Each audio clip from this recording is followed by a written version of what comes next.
Bienvenue à ce webinaire. Bienvenue ce soir, j'espère que vous avez bien mangé. Euh, le titre du webinaire d'aujourd'hui, c'est Aide à la marche, comment bien choisir et surtout, pourquoi le vidéo offre une nouvelle solution parmi ces aides à la marche. Alors, je m'appelle Geoffroy Dicourt, j'ai vu dans la liste que certains me connaissent, tant mieux. Pour moi, je suis éducateur physique et kinésithérapeute. Je travaille depuis 24 ans maintenant comme kinésithérapeute au Centre William Lennox. J'ai quelques heures de conseiller technique dans les écoles de formation kiné. Je suis cofondateur de InnoRep qui commercialise le vidéo et je suis le concepteur du vidéo. Alors, l'objectif de la présentation, c'est partager mon expérience, passer en revue un petit peu les différents critères qui peuvent entrer en compte dans le choix d'une aide à la mobilité et puis démontrer que le choix d'une aide à la marche, ça ne se fait pas n'importe comment, ça nécessite de la réflexion, il faut bien les connaître. Et l'objectif était également de mettre en évidence évidemment la plus-value du vidéo parmi les différentes aides techniques. Et pour commencer, la définition. Une aide technique, c'est un produit, un instrument, un équipement, un système qui permet vraiment à une personne qui est atteinte d'un handicap de prévenir, compenser, soulager, neutraliser les déficiences, l'incapacité ou le handicap qui se retrouvent au niveau de la CIF. Okay, alors, dans les aides à la mobilité, il y a du choix, il y a différentes aides à la mobilité, et même quand on choisit un type d'aide à la mobilité, il y a différentes marques, différents modèles, différentes caractéristiques. Si on prend juste les rollators, vous voyez le type le nombre de rollators qu'il pourrait y avoir. Alors, pourquoi utiliser une aide à la marche? Les aides à la marche font partie de la boîte à outils du thérapeute pour optimiser la rééducation et améliorer la qualité de marche et le confort du patient. Ça va permettre aussi pour des patients qui ne sont pas dans une optique de rééducation d'atteindre ou de maintenir une indépendance, maintenir l'autonomie, le confort, bouger, participer.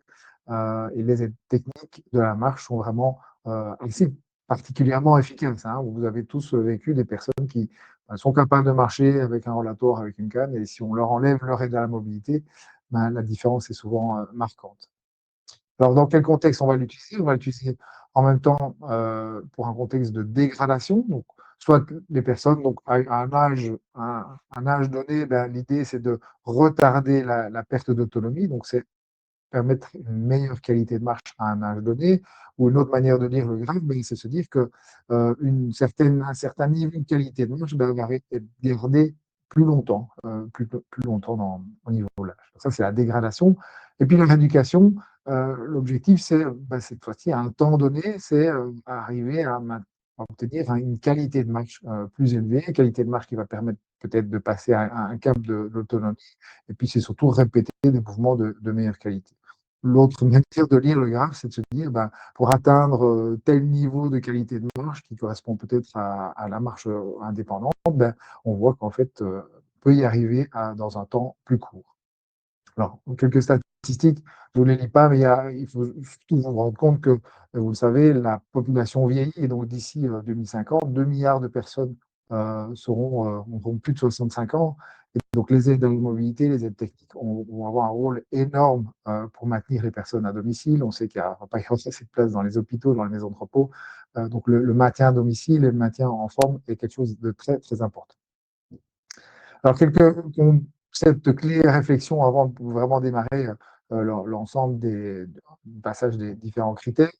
Premier concept, c'est le concept de la réserve. Donc, la réserve, c'est quoi? Dans la vie de tous les jours, vous savez bien que on prend une réserve de nourriture quand on va promener, on prend une réserve de batterie quand on va aussi promener pour le GSM, réserve de carburant, si vous allez faire 300 km en voiture, vous en prenez une d'essence pour en faire 500, on ne sait jamais qu'il y a une déviation. L'idée est de faire face en fait à des événements imprévus. Sans avoir cette réserve, c'est délicat. Potentiellement, vous allez y arriver, mais il suffit d'avoir une petite embûche, un petit imprévu, et puis vous n'aurez plus assez d'argent, plus assez d'oxygène, plus assez de carburant. Pour les marches, c'est la même chose en fait. Le patient a aussi une réserve, une réserve d'équilibre, une réserve d'endurance, une réserve attentionnelle, une réserve de force, une réserve de stabilité ou d'autres. Et l'idée, c'est que avant qu'un patient, on l'autorise à marcher de manière indépendante, il va devoir acquérir suffisamment de réserve, c'est-à-dire être capable de faire face aux imprévus des déplacements habituels. Vous diriez peut-être, non, il n'est pas encore assez à l'aise. Donc, techniquement, vous avez des patients pendant des semaines, vous ne devez plus agir sur lui, donc vous ne pouvez plus le toucher. Donc, techniquement, il marche seul, mais vous n'allez pas le laisser marcher complètement seul de manière indépendante parce qu'il suffit qu'il voit une jolie fille à droite, que le sol soit un peu lisse, que la distance soit un peu longue, qu'il soit distrait et hop, il est par terre.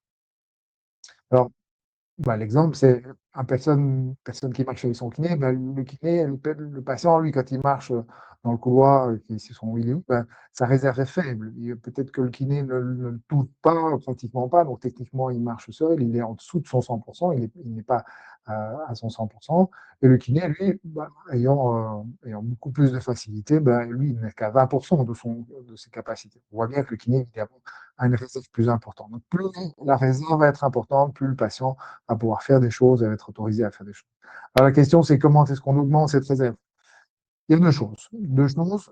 Première chose, ben, qui ont des effets directs, hein, c'est ça qui est intéressant, ça prend très peu de temps et l'impact est direct, c'est de diminuer les contraintes de la situation dans laquelle le patient marche. On va évidemment choisir une chaussure qui est stable, souvent avec une orthèse potentiellement qui va avec. Les aides à la mobilité ben, vont jouer un rôle énorme hein, pour justement compenser une force, améliorer le confort, améliorer la stabilité évidemment. On va peut-être dire, OK, on va ne marcher que dans un petit périmètre de marche, on va limiter la distraction, on va vérifier la qualité du sol. Donc ça, ce sont les effets directs.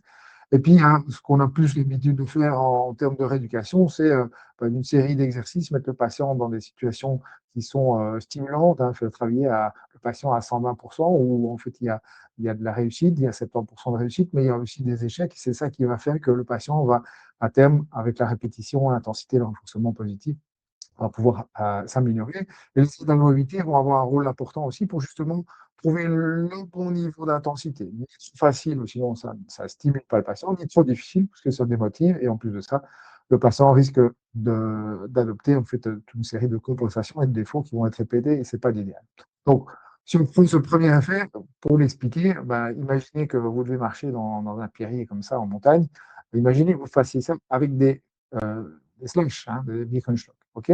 Vous imaginez bien qu'avec des chaussures pareilles dans un sol pareil, ben, même vous, alors quand vous êtes en forme, ben, votre réserve est faible, le risque de chute est important. OK.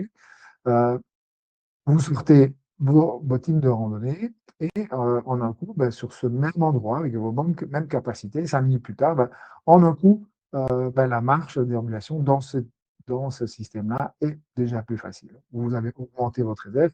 Et si ce n'est pas encore suffisant, on prend un bâton ou deux bâtons de marche avec les coudes fléchis. Souvent, les bâtons vont se mettre un petit peu éloignés de vous et qui va vous permettre d'augmenter le nombre d'appuis au sol, d'augmenter votre base de sustentation et va vous permettre de faciliter de nouveau les déplacements. Okay. Cet effet, il est direct. Okay. On passe d'une petite réserve à une grande réserve. Euh, le 2, c'est-à-dire augmenter les capacités maximum du patient, ben, quand je vais mettre mon patient sur des poutres RX ou faire des petits pas de danse ou marcher sur une ligne rouge, l'idée n'est pas de les entraîner pour qu'ils puissent arriver à marcher sur une poutre molle à la maison, c'est juste qu'en mettant le patient dans ces situations stimulantes, je vais améliorer ses capacités d'équilibre et qui va faire que quand il va revenir dans les déplacements classiques en chambre, dans le couloir, bah, ces déplacements vont avoir l'air d'autant plus faciles parce que on va augmenter cette réserve entre les capacités maximum et la situation. Okay. L'exemple ici, c'est une personne qui, en début de rééducation, ben, il a peut-être à 50% de son maximum pour marcher dans le couloir. Ben, 3 mois après, quand il a progressé, qu'il est capable de marcher beaucoup plus vite et en tout terrain, ben, quand il revient dans le couloir, ben, cette même situation ben, ne sera plus que 30% de son maximum, vu qu'il a amélioré ses capacités. Alors, petite remarque sur les chaussures. Euh, Imaginez que, comme ces photos-ci, vous deviez faire toutes les activités de votre vie journalière avec une même chaussure. Hein, ici, une grosse bottine de randonnée, qui est la chaussure la plus stable.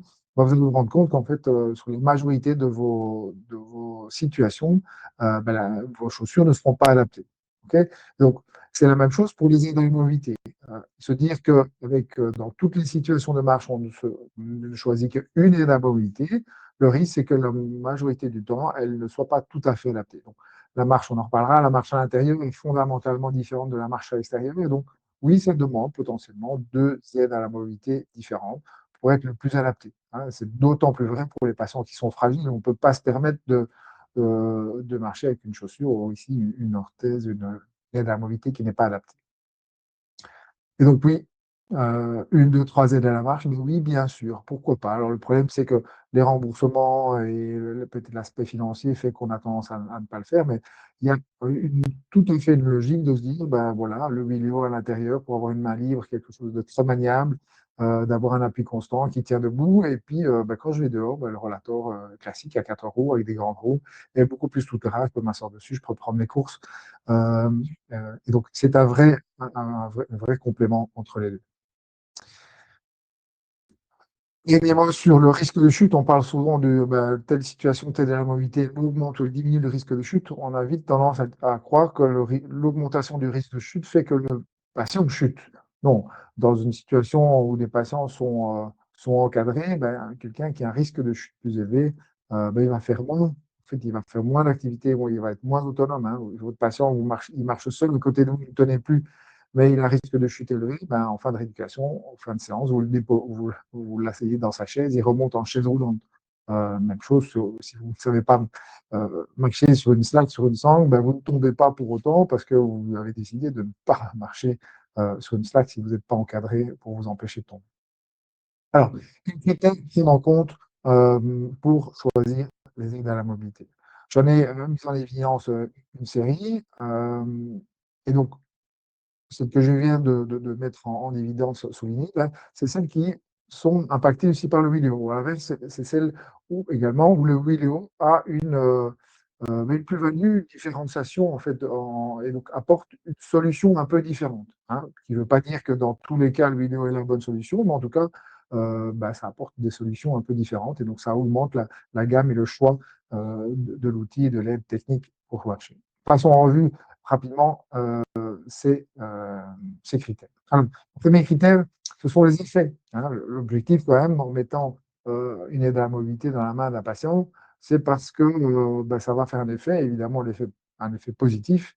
Euh, Typiquement, bah, la vitesse de marche, hein, qui est quand même un facteur important d'autonomie. Cette vitesse de marche, en fait, si elle augmente, c'est souvent parce qu'il y a des paramètres sous-jacents de cadence, d'amplitude, de symétrie qui vont être améliorés. On voit bien dans cette vidéo ici avec le vidéo, avec une patiente qui marche en 3 temps de manière très asymétrique avec une calcaripode et en prenant le vidéo, 2 minutes après, on n'a pas changé les capacités du patient. C'est comme moi dans les cailloux, dans la présentation juste avant. Vous avez vu qu'en un coup, le patient adopte une marche symétrique en 2 temps et avec une bonne cadence. Il y a 3 fois plus de rapidité d'une à l'autre. Donc, les statiques, les stabilités, le confort, hein, c'est quelque chose qui est important, la présence ou non de compensation importante, la présence ou non de douleur, l'augmentation du périmètre de marche, les problèmes attentionnels, la confiance en marché, donc, qui va permettre aux patients bah, de participer à des activités, vraiment d'améliorer leur fonction. Et au final, ben, l'idée, c'est d'arriver un jour à ce que le patient soit indépendant dans ses déplacements, éventuellement avec une aide à la mobilité. Alors, l'effet, évidemment, est, je pense, un prérequis, mais se baser que là-dessus, c'est ce qui fait que bah, certaines orthèses ou certaines aides à la mobilité bah, sont prescrites et au final pas utilisées avec potentiellement une chute de patient. Typiquement, bah, on prescrit un rollator à 4 roues qui est une grande base de sustentation, qui a 2 appuis, il y a des freins, on peut s'asseoir, c'est super, ça semble être la meilleure aide à la mobilité. Sauf que c'est ne pas tenir compte peut-être d'un manque de place dans le logement et pour finir, la personne va déposer son rollator à l'entrée du logement et va marcher soit en prenant une petite canne, soit en se tenant au meuble ou rien du tout. C'est là qu'on risque d'avoir une chute. Donc, de temps en temps, il faut dire qu'on peut peut-être accepter une aide à la mobilité qui est un peu moins stable techniquement, mais qui va rester dans la main du patient. De nouveau, le vidéo pour ça est une bonne solution. Alors, ben, je vous invite à évidemment, quand vous avez un patient, ben, il faut réfléchir. On teste un petit peu les différents, de la mobilité et puis on voit quels sont les effets en termes de qualité de marche, en termes de stabilité, de confort. Ici, on voit un patient assez révéleux, ben, les 2 vidéos du dessus, pour finir qu'il y ait, une calcaripode ou qu'il n'y ait pas, ben, la marche elle est tout aussi, compliqué, je dirais. En tout cas, vous voyez que par rapport à la marche avec le vidéo, ben, les 2 premières vidéos, le kiné est présent et c'est pas négligeable. C'est-à-dire que, ici, ce patient serait dans un centre de rééducation sans vidéo, ben, à la fin de la séance kiné où il marche tout seul avec son kiné, ben, sans doute on l'aurait rassis dans une chaise, pour qu'il remonte en chambre alors qu'il sait que le vidéo voit il a acquis l'indépendance et il pourrait remonter en chambre et donc marcher plus. Alors, on va choisir les modalités en fonction de l'objectif kiné aussi, c'est est-ce qu'on recherche pour finir l'autonomie et le confort ou bien on est dans une situation où on veut améliorer justement les capacités maximum, on est plus dans une situation de rééducation. C'est des niveaux d'intensité qui sont différents. Donc, quand on recherche l'autonomie, on va essayer de mettre l'aide à la mobilité la plus adaptée pour diminuer un maximum les contraintes. Les techniques doivent être vraiment un facilitateur et optimiser la réserve. Euh, et puis, ça, c'est ce qu'on fait au début. Quand le patient va à un moment pouvoir peut-être marcher de manière autonome avec cette aide à la mobilité plus facile, il va donc pouvoir marcher de manière autonome et avec cette aide. Et en kiné, on va pouvoir lui faire travailler l'étape suivante de manière à le stimuler, le faire travailler à 120% en intensité avec 70% de réussite. Donc, ni trop facile, ni trop difficile, pour vraiment le stimuler, pour améliorer ses capacités fonctionnelles, et améliorer également sa réserve et le faire progresser. Les deux objectifs, évidemment, sont complémentaires, mais en début de rééducation, quand vous prenez même les techniques la plus faciles, mais même avec ces techniques la plus faciles, le patient est peut-être dans cette situation de rééducation où il n'est pas capable de marcher tout seul, il est au-delà de ses capacités, et c'est le kiné qui est là pour compenser un petit peu les déficits. Donc, plus le patient va progresser, plus on va avoir cette possibilité d'avoir deux aides à la mobilité, soit pour les déplacements tout seul, soit pour les exercices de kiné. Hein, comme on le voit sur cette vidéo, on voit qu'on a beaucoup travaillé d'abord avec le déambulateur, le rollateur, qui a permis à l'ex-patient de pouvoir se déplacer tout seul à l'intérieur et à l'extérieur, aller aux toilettes, aller jusqu'à l'ergo dehors. Et en même temps, pendant les séances kiné, on lui donne une aide à la mobilité euh, qui est moins facile, hein, mais qui donc donne plus de déséquilibre, qui le fait travailler pour améliorer vraiment ses capacités. Donc, il y a un vrai complément entre les deux. Ce qui serait dommage, c'est de ne faire que la gauche, que la canne pour le faire travailler et ne pas profiter du fait qu'il pourrait marcher toute la journée avec une répétition importante, une intensité importante, un périmètre de marche important en utilisant une aide à la marche adaptée. Alors l'objectif prioritaire, on l'a senti, pour moi, c'est le plus rapidement possible mettre le patient le plus possible en activité, en indépendance, parce que ça va faire un coup de pouce dans la rééducation. Hein. Donc le patient qui en un coup peut marcher tout seul dans sa chambre pour aller jusqu'en kiné, en logopède et aller chercher aux toilettes, il va faire beaucoup plus de répétitions. Hein. Au lieu de marcher une ou deux fois en kiné, il va marcher toute la journée. Ça va être un renforcement positif, hein, parce que c'est une utilité fonctionnelle. Il va pouvoir vraiment faire des choses et donc il va être content et ça renforce. Il y a une motivation importante. Et ça permet au kiné de ne pas devoir spécialement travailler justement la répétition et l'intensité et le volume de marche, mais travailler justement dans d'autres exercices qui sont plus compliqués où là, il faut absolument le kiné pour être à côté de lui. Dans ce cadre-là, le vidéo est vraiment la solution numéro un pour l'hémiplégique. Hein. Le vidéo est l'aide à la mobilité la plus adaptée pour le patient hémiplégique. Donc, le plus facile, c'est avec le vidéo que la majorité des patients hémiplégiques pourront sans doute marcher de manière indépendante rapidement. Alors, notre objectif, c'est est-ce qu'on cherche la décharge ou l'équilibre, hein. Ça paraît c'est pas toujours évidemment opposé. Il y a des gens qui ont besoin de décharge, j'ai évidemment besoin d'équilibre, mais les aides à la mobilité ou le réglage de certaines aides à la mobilité vont être très différentes en fonction de l'un ou de l'autre. Quand on cherche la décharge, il y a un aspect physique et mécanique qui fait que le poids du corps doit être au-dessus de l'appui pour vraiment alléger. Donc, il y a souvent l'aide à la mobilité proche du corps. Alors, il y a aussi des niveaux de décharge. Hein, marcher avec une décharge complète parce qu'on a un plâtre, ça limite aussi le nombre d'aides à la mobilité, le vidéo n'étant pas adapté pour une décharge complète. Et donc, malheureusement, il peut y avoir un impact négatif sur la statique, hein, parce que le patient vient au-dessus de son appui. Et donc souvent, la décharge, c'est pour compenser une faiblesse, une diminution des douleurs en post-opératoire quand il faut encore pas mettre le genou ou la hanche complètement sous contrainte. L'autre, c'est l'équilibre.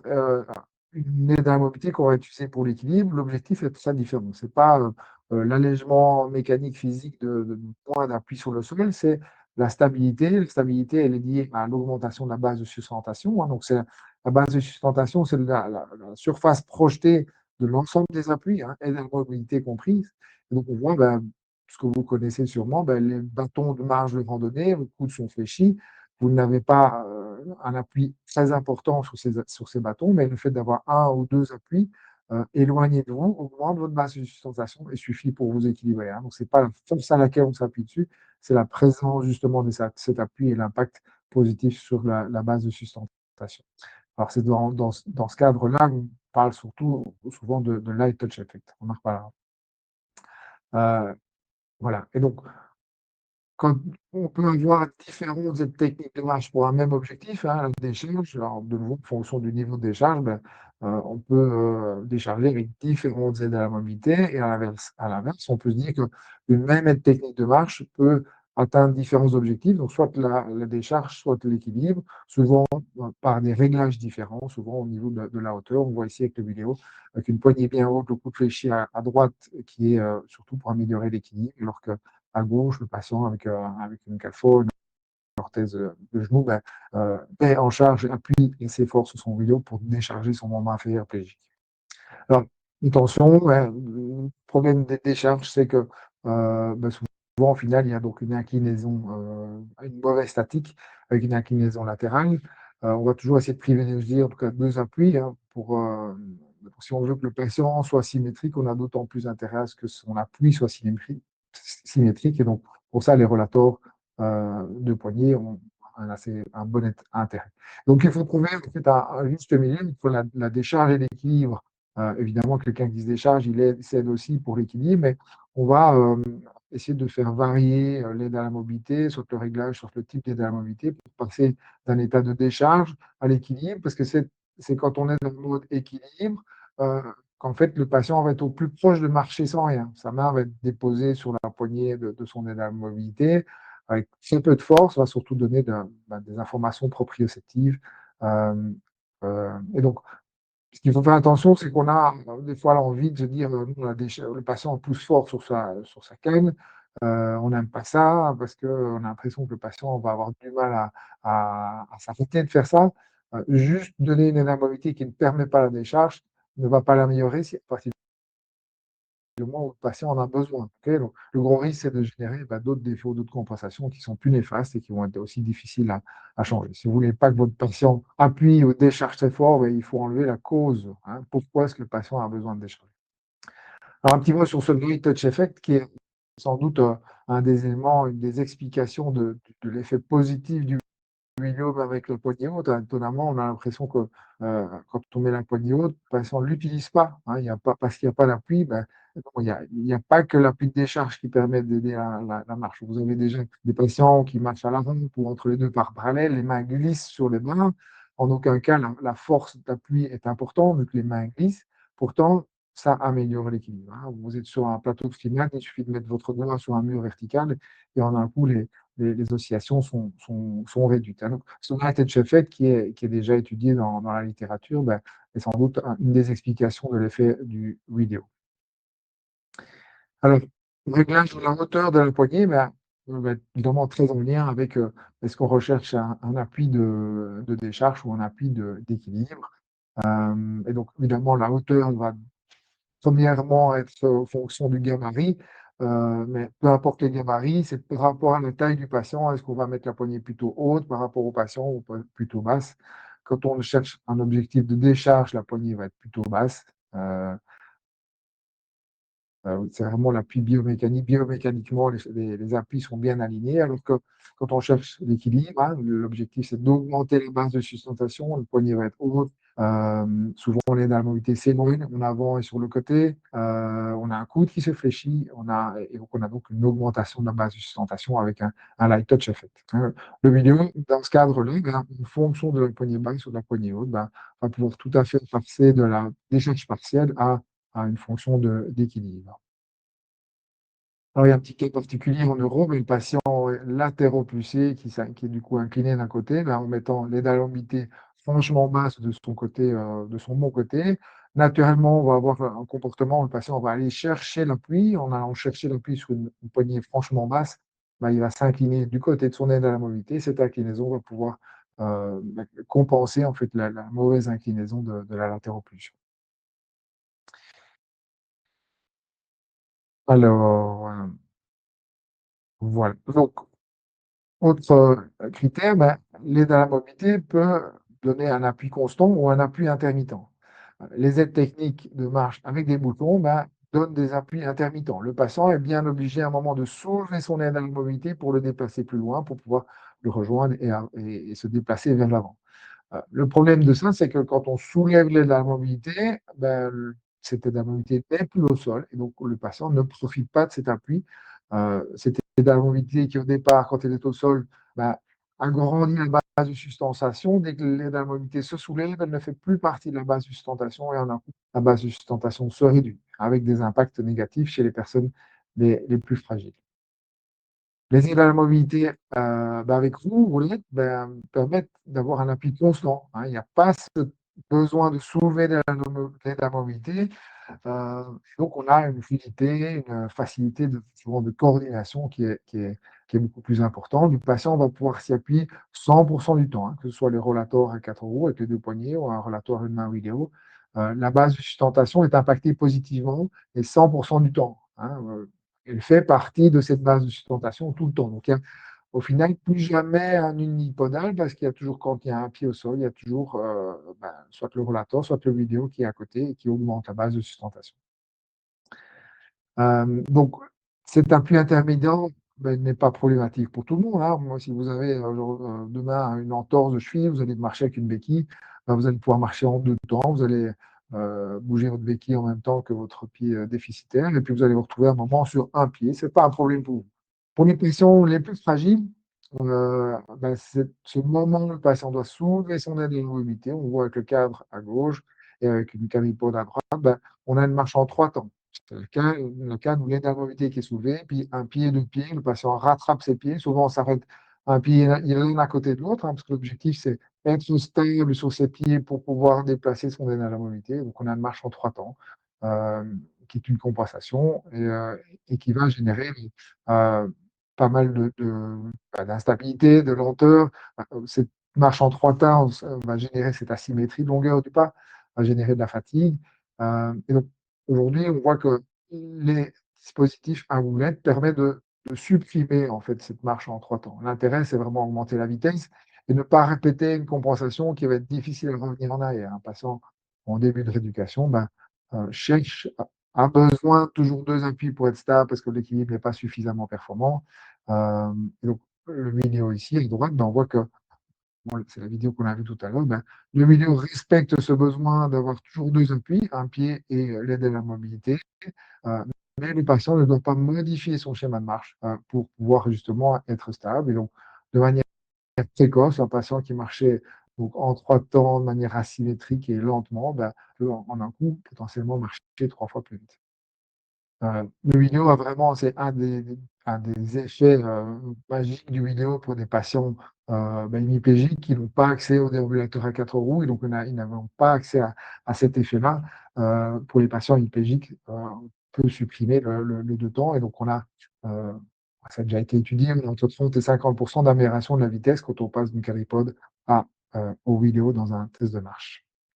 Entre les 2, beh, il y a les balles de tennis que vous connaissez, c'est l'intérêt, c'est de pouvoir, avoir l'accroche des boutons, mais quand même, malgré tout, pouvoir déplacer son aide à la mobilité avec les bouchons arrière qui vont glisser. Donc on est vraiment un petit peu dans l'entre-deux. Alors, certains patients ont des fréquences de pas importantes, hein, le Parkinson par exemple.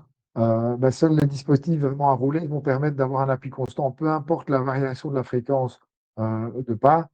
Vous allez voir d'abord à droite le demi-tour avec, William chez un patient Parkinson, mais peu importe le moment où il va piétiner, il ne perd pas son appui, donc il gagne en sécurité, il ne panique pas et la fascination, ne s'intensifie pas. Alors qu'avec la béquille, il est tellement en train de piétiner, ben, le canal reste en l'air. C'est impossible d'arriver à coordonner non plus la canne avec un pied qui se lève toutes les 2 demi-secondes. Ah donc on voit ici, l'intérêt du vidéo pour un appui vraiment constant, indépendant de la fréquence de pas.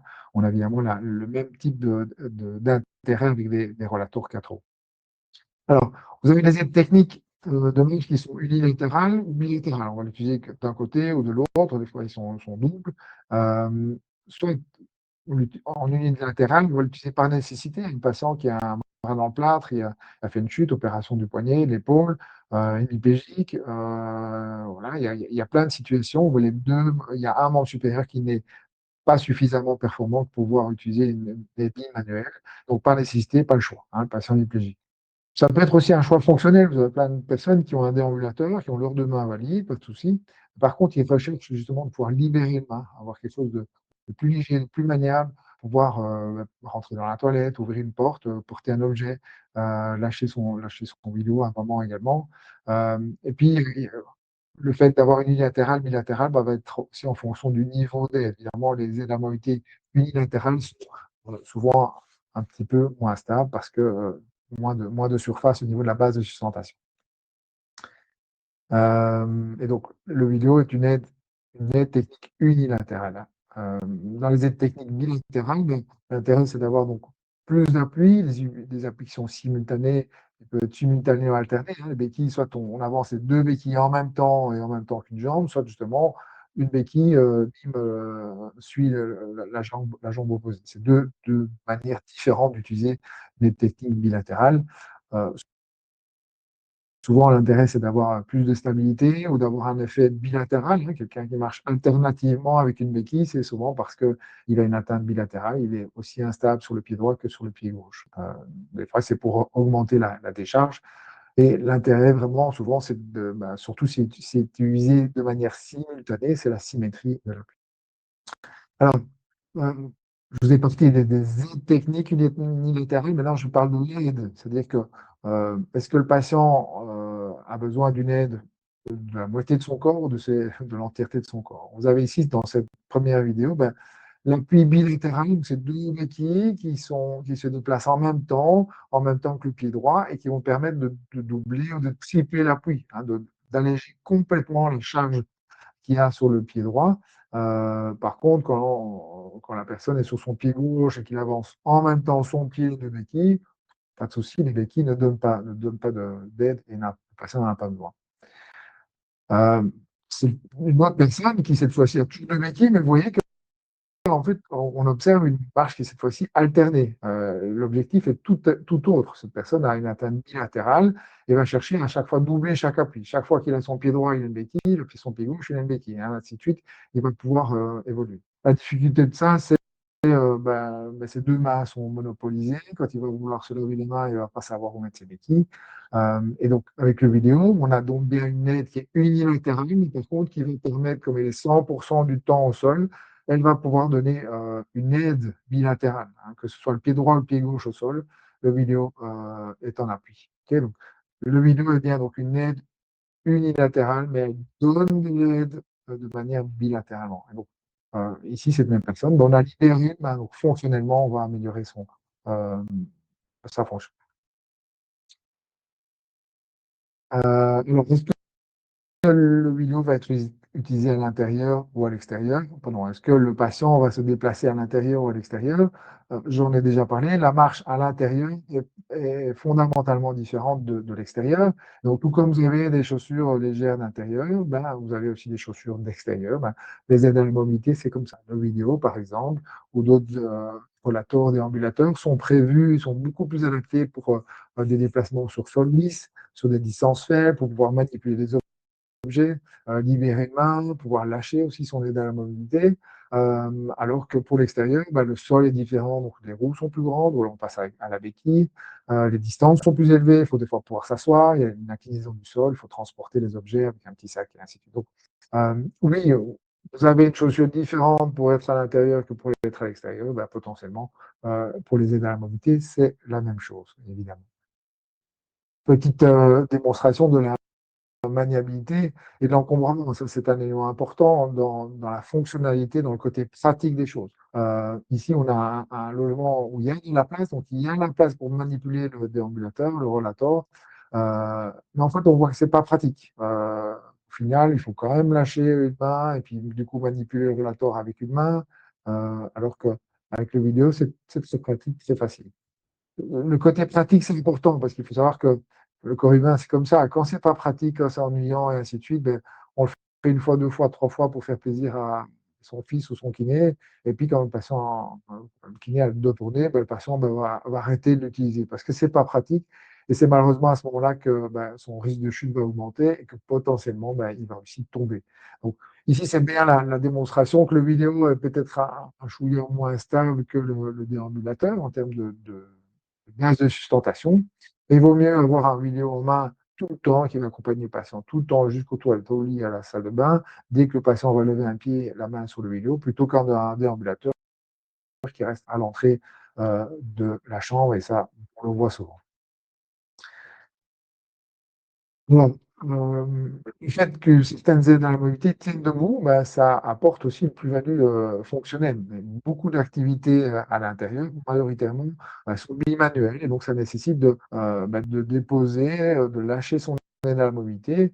La petite démonstration classique, ben, c'est la canne béquille ou la canne simple qui tombe tout le temps, avec le principal risque, c'est que le patient, quand il va vouloir ramasser son aide à la mobilité, ben, potentiellement, c'est lui qui va tomber aussi. Et pour finir, quand ça tombe une fois, deux fois, trois fois, 30 fois, ben, de nouveau, le patient va le laisser dans le coin, va le laisser par terre et va continuer à marcher sans rien. De nouveau, augmentation du risque de chute, la réserve diminue et potentiellement une chute. Ici, on voit patiente, la personne ici dans sa salle de bain, dans sa cuisine, pardon. Ben, tout est facile, elle a toujours cet appui, elle a des problèmes plutôt orthopédiques et des douleurs. Faire la même chose avec une canne simple, même si elle est équipée d'un petit crochet, ben, elle serait accrochée au premier meuble, le déambulateur serait devant le meuble à tiroir et ne serait pas du tout utilisé. Alors, l'instabilité, évidemment, le choix de l'aide va être en fonction de ce qu'on a besoin pour le patient. Alors, est-ce qu'on cherche justement, est-ce qu'on cherche vraiment à ce qu'il soit le plus stable possible? Donc, on va prendre l'aide à la mobilité la plus stable, ou bien justement, on veut le mettre un petit peu en difficulté pour améliorer ses capacités. Euh, En fonction évidemment, sur des terrains instables, la mobilité doit être d'autant plus instable pour compenser un petit peu la faiblesse du patient. Et ce qui est important et intéressant à objectiver, c'est l'axe d'instabilité du patient. En fonction des pathologies, vous avez des patients qui ont vraiment une instabilité antéro-postérieure, il y en a d'autres qui sont très latérales. Et entre autres, ben, le déambulateur, quand les deux mains sont fort serrées, ben, un déséquilibre latéral, hein, comme chez un patient avec une ataxie, ben, on pourrait voir le patient qui bascule en même temps avec son rollator, tellement ça ne donne pas d'aide latérale. Donc, le vidéo, certaines cannes ou certaines. Voilà, on voit ça. Quand on met la main d'un patient sur le vidéo, on voit en fait, spontanément et naturellement, le patient va venir placer son vidéo là où il a envie de s'appuyer le plus idéalement pour sa stabilité. C'est là que vous allez voir que le patient met soit deux fois juste devant son nombril, vraiment devant lui. Il y en a d'autres qui vont le mettre beaucoup plus en avant sur le côté, d'autres complètement sur le côté. Et donc, c'est une preuve, ça donne des signes de où se trouve l'instabilité et quel est le problème sous-jacent. L'instabilité, on a beaucoup parlé, c'est la brise de sustentation. Hein. Je vous rappelle, c'est la projection de la surface de protection des différents points d'appui. Ben, une aide à mobilité qui doit être soulevée, mais, réduit en un coup très fort la base de sustentation. Et pour les patients les plus fragiles, c'est problématique. Donc, les dispositifs à roulette permettent de maintenir cette base de sustentation. Euh, le fait aussi qu'elle soit à roulette, ben, souvent on reste, que ce soit le vidéo ou le rollator, ben, ça reste devant. Donc une canne, une béquille ben, va être déposée, au moment où l'appui va être derrière. Donc la variation de la base de sustentation va être très importante et c'est ce qui fait qu'on choisit l'un ou l'autre en fonction des capacités du patient. Euh, c'est évidemment tout à fait en lien, mais c'est le nombre d'appuis. Hein, je vous ai dit, que ce soit le nombre d'appuis maximum, mais surtout le nombre d'appuis minimum qui va impacter. Hein. Quelqu'un qui marche avec une canne qui doit être soulevée, ben, certains patients déficitaires ont besoin d'avoir toujours deux appuis pour être stable, pour avoir une base de sustentation suffisamment élevée. Ils sont incapables de tenir en équilibre sur leurs bonnes jambes. Et donc, en fonction du type de démarche, de type d'aide, ben, on va avoir une alternance de deux appuis, un appui, deux appuis, un appui, ou trois appuis tout le temps. Et donc, plus on a les chiffres élevés, hein, le patient qui marche avec son rollator, il a toujours au moins 3 appuis, un pied et ses 2 mains en appui, ben, c'est là que vous avez le plus de stabilité. Bon, grosse question du frein ou pas de frein sur les aides à la mobilité en roulette. On voit ici ben, l'utilisation normale d'un rollator, d'un vidéo. Ben, en pratique, le patient il s'arrête, le vidéo ou le rollator s'arrête. Le patient démarre, le rollator démarre. OK?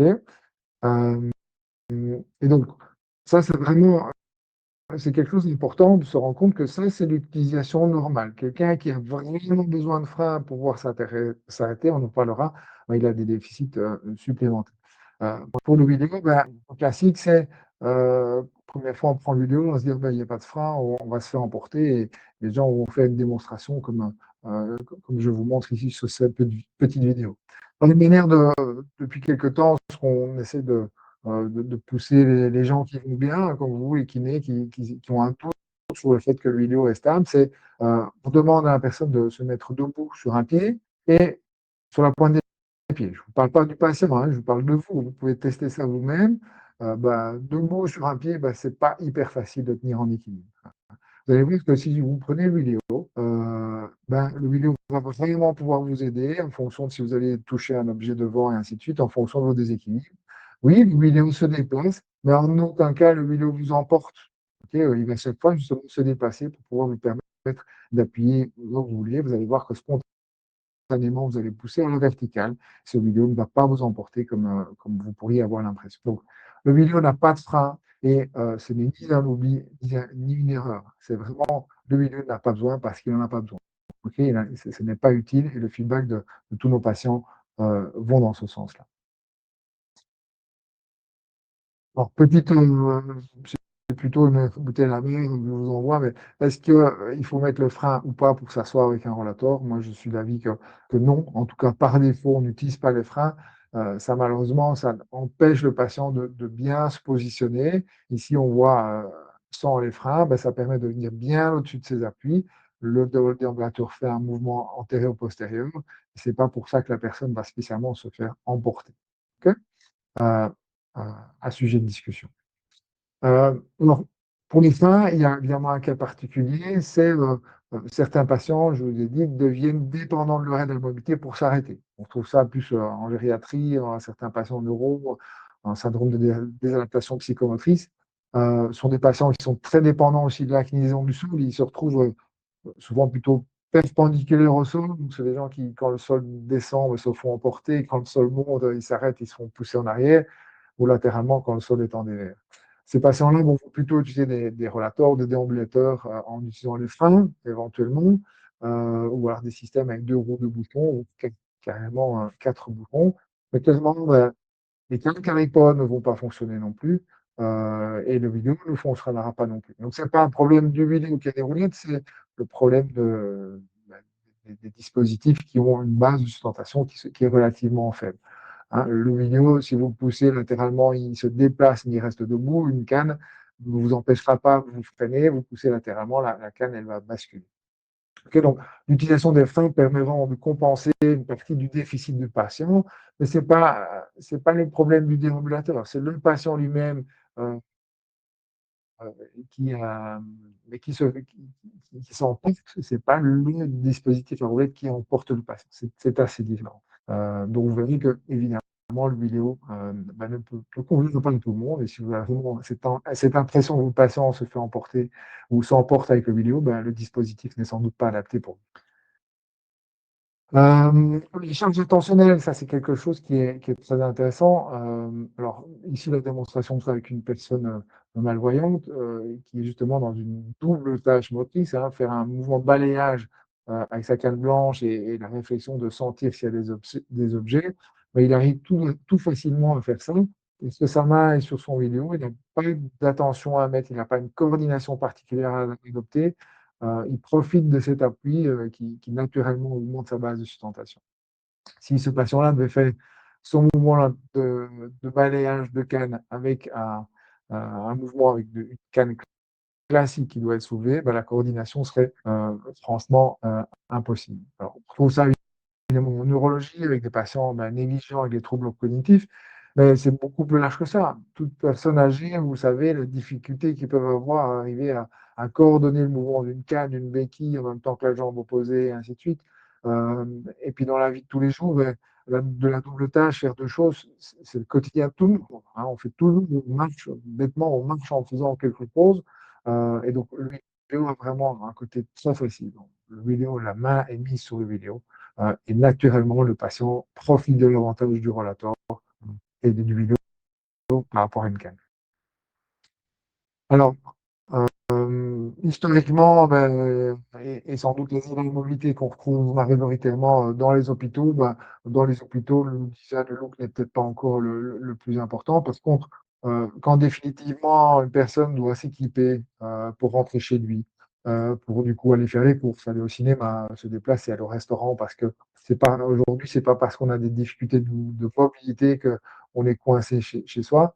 Mais le design a une place de plus en plus importante. Hein. Donc, il y a le côté esthétique, le design déstigmatise le handicap. Euh, Psychologiquement, la personne se sent moins vieux s'il a un dispositif qui est design, qui est in, qui est light, qui est en carbone.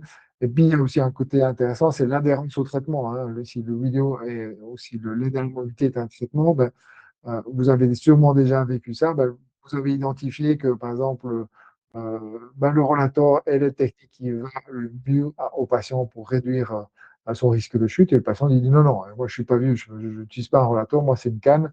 Et vous savez bien que malheureusement la canne va poser des problèmes et gérer peut-être démarrer un risque de chute. Donc, euh, accepter qu'un patient puisse accepter son énormité parce que le dispositif est design coloré, innovant et léger, c'est peut-être anticiper et retarder du coup une perte d'autonomie, une chute, une hospitalisation et ainsi de suite. Donc, c'est pas négligeable et de ce côté-là, depuis le début, le vidéo, on a essayé d'y mettre du design pour impacter positivement le patient.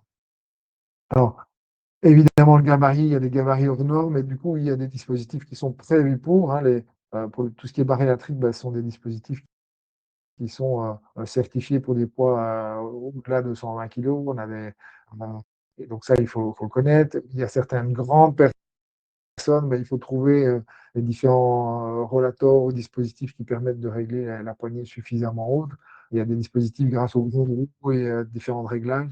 Il y en a qui ont des fois peut-être 5 cm de plus que les autres et il faut les connaître. À l'inverse, on a aussi des aides à la mobilité qui sont prévues pour les petits et évidemment, on adapte ça. Alors, la condition physique de patient peut avoir un impact sur le choix de l'aide à la mobilité.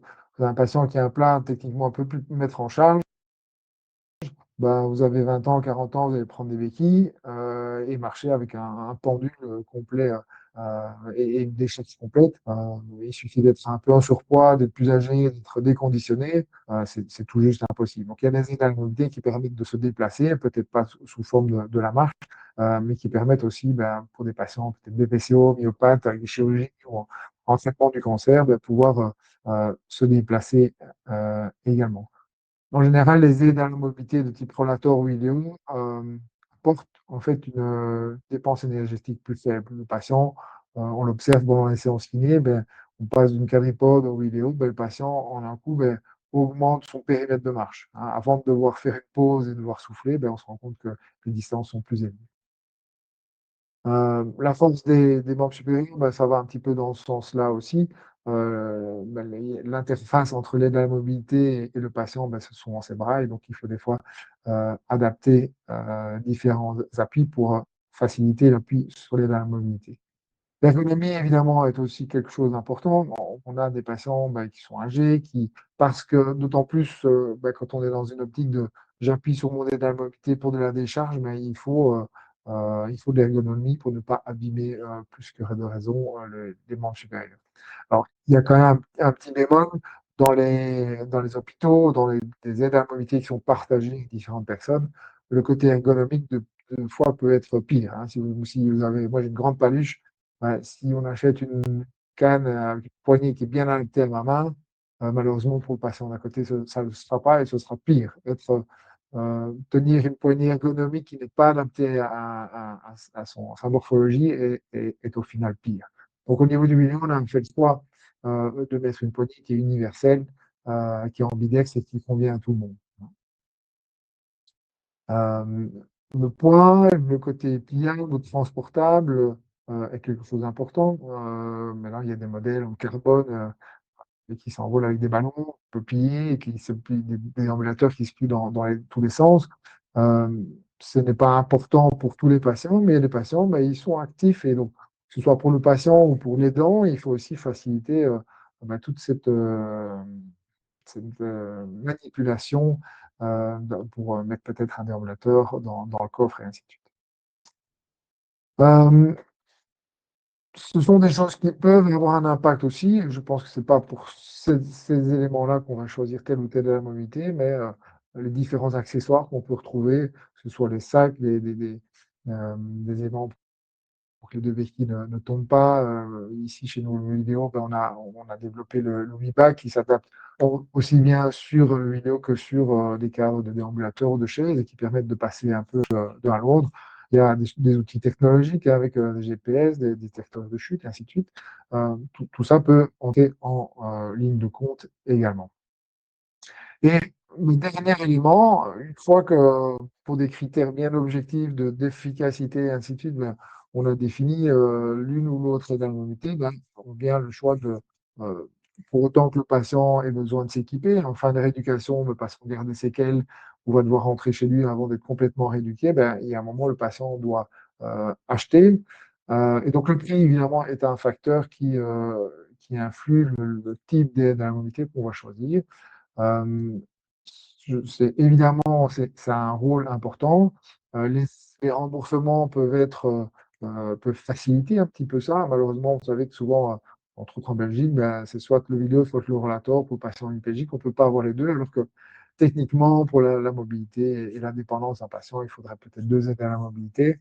Euh, mais il faut savoir que les aides à la mobilité, c'est souvent un bon investissement, hein. Donc, même si c'est de 300 à 400 euros, si vraiment cette aide à la mobilité permet au patient de se déplacer tout seul, de bouger toute la journée, d'éviter une chute, d'aller aux toilettes tout seul, de participer, d'aller faire des activités sociales, ben, c'est quelques centaines d'euros et ils vont vite être remboursés par rapport à ce qu'on économise de l'autre côté, hein. On voit aussi, même en rééducation, une aide à la mobilité qui est bien adaptée, on l'a vu dans les différentes vidéos, ben, avec certaines aides à la mobilité, le patient sait marcher tout seul, avec d'autres, il ne sait pas marcher tout seul. Ben, donc, être équipé de la bonne aide à la mobilité, c'est peut-être marcher tout seul, c'est peut-être sortir de l'hôpital quelques jours plus tôt, et donc les aides à la mobilité sont vite remboursées. Euh, pour conclure, euh, un petit résumé en fait du coup du Wheelie quand même. Donc Wheelie offre un support continu, libère humain et c'est compact. Vous avez vu que sur l'ensemble des critères, ben, le vidéo apporte déjà souvent quelque chose de différent. Pas toujours le bon choix pas pour tout le monde, mais c'est une variante et c'est ça qui va permettre pour vous de trouver la bonne électromobilité au bon moment en fonction de vos objectifs. Ok. Donc, il en fait une solution qui est différente, différenciée, permet donc une main libre pour interagir avec l'environnement ou quand justement on n'a pas les deux mains fonctionnelles. Elle est très facile d'utilisation, toujours au bon endroit. Euh, le vidéo est stable, hein, vraiment, il est stable. C'est ceux qui n'ont pas encore eu en main, ben, la première étape, c'est d'arriver à le prendre en main et vous allez tout de suite et naturellement sentir la stabilité du vidéo. Très facile à utiliser, il reste debout avec un design et un encombrement minimal. Pour terminer ben, cette présentation, ce qu'il faut retenir, c'est évidemment les aides à la marche ben, font partie de la boîte à outils du thérapeute pour améliorer la qualité de la marche. Et on se peut s'en passer. Nous, thérapeutes, on ne peut pas s'en passer. C'est ce qui permet de vraiment éviter que le patient développe des compensations, des défauts, vraiment favoriser l'autonomie. Les personnes qui ne sont pas en rééducation, personnes âgées qui se déplacent difficilement, ben, c'est une vraie aide qui permet la fonction réellement. Et donc, le rapport qualité-prix est en fait assez intéressant. Donc, là-dedans, ben, le Wheeling ben, complète avantageusement la gamme des aides à la mobilité vous avez compris, j'espère que le vidéo ne remplace pas tout, hein. C'est pas parce qu'on a inventé le vidéo qu'on se dit que tout le reste n'existe pas. Non, le vidéo, il a été créé pour combler un vide, hein, combler un vide entre les cannes et le déambulateur. Si cette présentation vous a plu, n'hésitez pas à en parler autour de vous. Je suis toujours disponible et intéressé de discuter, de partager avec vous. Donc, si vous voulez, n'hésitez pas à prendre contact avec moi via le site web. Je vous prends vous, du coup, je vous souhaite une bonne soirée. Je vais couper le webinaire et on se retrouve à l'occasion. Je vous remercie. Bonne soirée.